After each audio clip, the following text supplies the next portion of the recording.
Hi, this is Dr. Stephen Hernandez with CDOCS.com, and today I'd like to show you the power of the software and how you can increase case presentations, especially regarding implants. So this patient walks in and I can see their edentulous here in the lower right quadrant. I haven't met the patient, they've just arrived, a new patient, they're seeing my hygienist.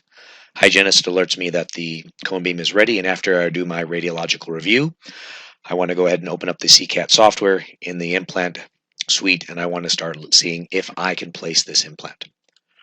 So we know there's a nerve down here.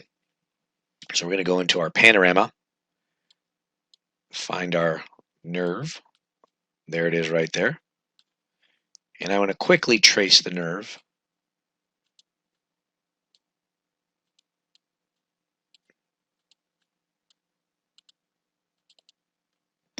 Implant aligned. Now I'm going to choose an implant. Tooth number 30, it arbitrarily chooses that. We're going to pick something different.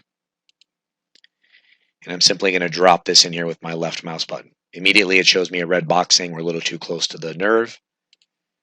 Shorten the implant. Now, is this the final position? Absolutely not. But it's a quick litmus test to see, can I do this case? Is there enough bone vertically and horizontally for me to do the case? Yes. So now when I sit down with the patient in the consult room, here's what I do. I do not want them walking into the consult room seeing all of this. They might ask questions. Hey, what's this? What's that? I do not want the patient driving the conversation. So instead, I will simply single click somewhere in my panorama view, touch this icon, and now we have a quote-unquote pan, but their nerve and implant are still visible. So this looks like a little eyeball. Turn that off, and also the nerve. So now when I sit down with the patient, I can have a conversation and I can say, yeah, I noticed also that you were missing a tooth here in the lower right. I wonder if you ever thought replacing it.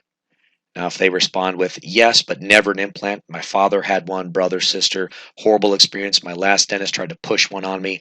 I left that because I felt like they were high pressure. Great, I'm never going to show them that I've actually mapped out the nerve and placed an implant. However, if they tell me something like, I've thought about it, but my last dentist wasn't sure if I was a candidate. They really didn't know where the nerve was and they weren't sure. They were kind of feeling in my mouth. They'd let me know if I could place the implant. Well, I would respond to the patient, I've actually already done surgery on you and you are a candidate. I can do your implant in my office.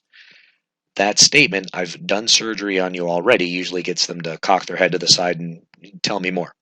Now, since they've broached the topic and said they're interested in an implant, now I simply uncover it and I say, yes, I've actually done virtual surgery on you. Now I show them the power of the software. I know exactly where your nerve is. I know that you've got enough bone quality and density. There's no infection in here. I've got enough space between our other teeth.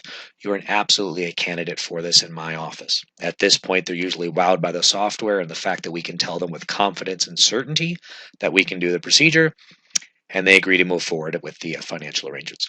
So I hope showing you how I present this in what particular order and how I quickly assess whether or not I can even do the case helps me speak with confidence to the patient and also allows me to drive the conversation at my pace. Hope this helps you, and I look forward to seeing you at a future course.